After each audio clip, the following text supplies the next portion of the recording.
So James Iha, mates, let's have a bit of a conversation around his role in the Smashing Pumpkins. We kind of think that maybe his role's kind of changed over the time since the start of the Smashing Pumpkins up until now.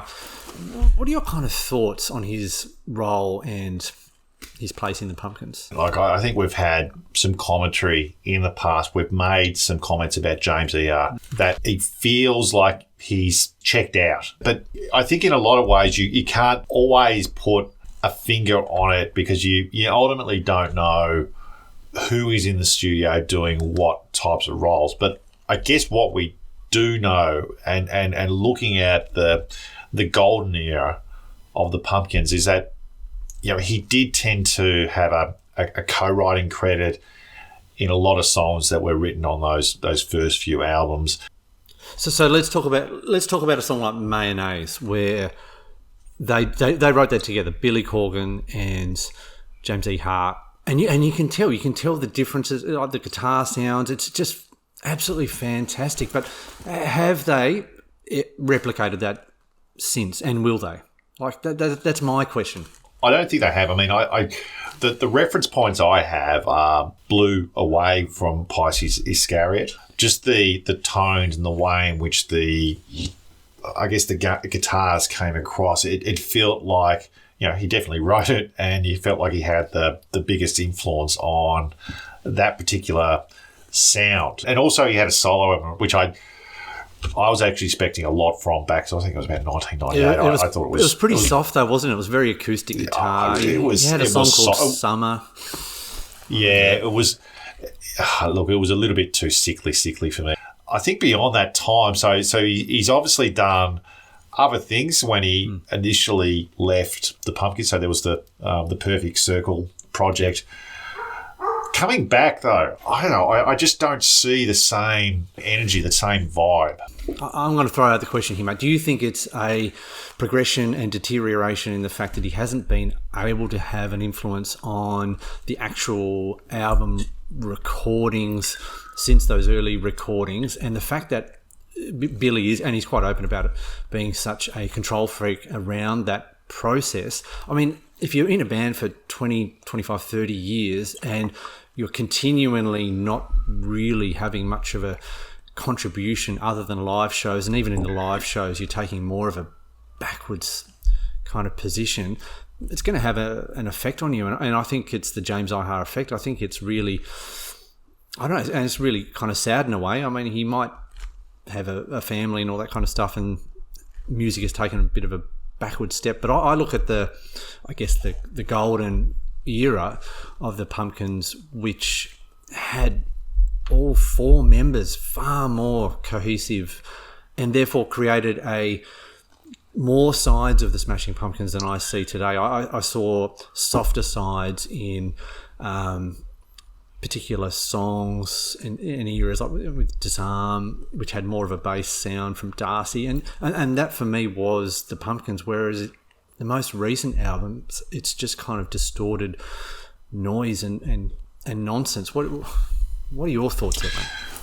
Oh, look, I think it might be a bit harsh. But No. Look, I mean, you almost need a psychologist, don't you, to be part of this discussion. I mean, if you've been part of a unit, so you've got to remember the Pumpkins. They started around 1987, 1988, and Iha was one of the original co-founders with Corgan, and so they've been around a long time. And I guess if you continue to sort of be told what to do, I guess the natural reaction for certain people will be to probably do less and less and less and less until the point was where they're kind of not doing anything. So anything like a good idea, certain people will tend to just sort of say, well, look, there's no point saying this idea. I might as well. Or a good idea becomes a B-side if you're lucky. Yeah, exactly right. And that happened in the late 90s with a lot of the output. I mean, I thought some of the stuff that he did there was fantastic. If you get the box set of the B-sides, I mean, he's got a lot of songs that he's sung on that. But I think that's probably where it's got to, and the decision for him, I think, is like, I think you hit the nail on the head, mate. It's very practical, right? Like, I mean, I think that it's not as if James Iha is going to get an office job anywhere. You know, is he wanting to go to a smoky bar and play, you know, his old songs, you know, to a room of, you know, 20 individuals? You know, he's not gonna make his clip with that. I mean, his best bet, you know, in life is to be part of the Smashing Pumpkins, whether that's as a you know, in a present state or just in what he's doing. It kind of doesn't matter. I mean, he's always going to be ahead if he continues to do that, and I think that's.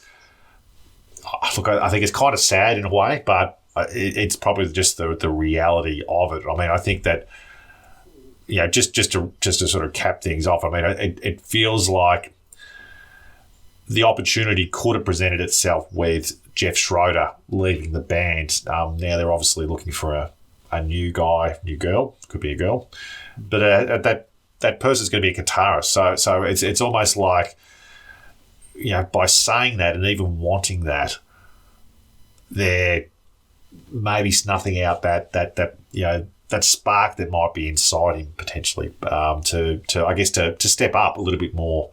Yeah, with a you know, not having a third guy involved. Yeah, I mean, that's a really good point. And I guess to kind of finish with, I'd love to see Billy kind of really rein his kind of ego in and kind of set himself a bit of a goal to say, all right, I'm going to have 50% influence on the next album, and I'm actually going to let some of the other band members actually have more of an influence and throw it against the wind and see what happens, because I think there's Pumpkins fans out there who are just dying for a bit of a return to form of that particular era where there was more coherence and more influence from other people than just Billy. But I'm afraid that I don't think we're going to see that. Yeah, I think to cap things off, it's like, I think that if you look at the Smashing Pumpkins, that they're not the Beatles, they're more like Wings. Okay, and when I say that is that with Wings, Paul McCartney was the front guy, but he was very open to having others be involved. So to the extent that he let others take the lead on certain songs, but he was the front man. But as time went on, he got sick of Wings and he became a solo artist, and so we know that. But it feels to me that ever since sort of the turn of the century, you know, you haven't got the Smashing Pumpkins, you effectively got Billy Corgan.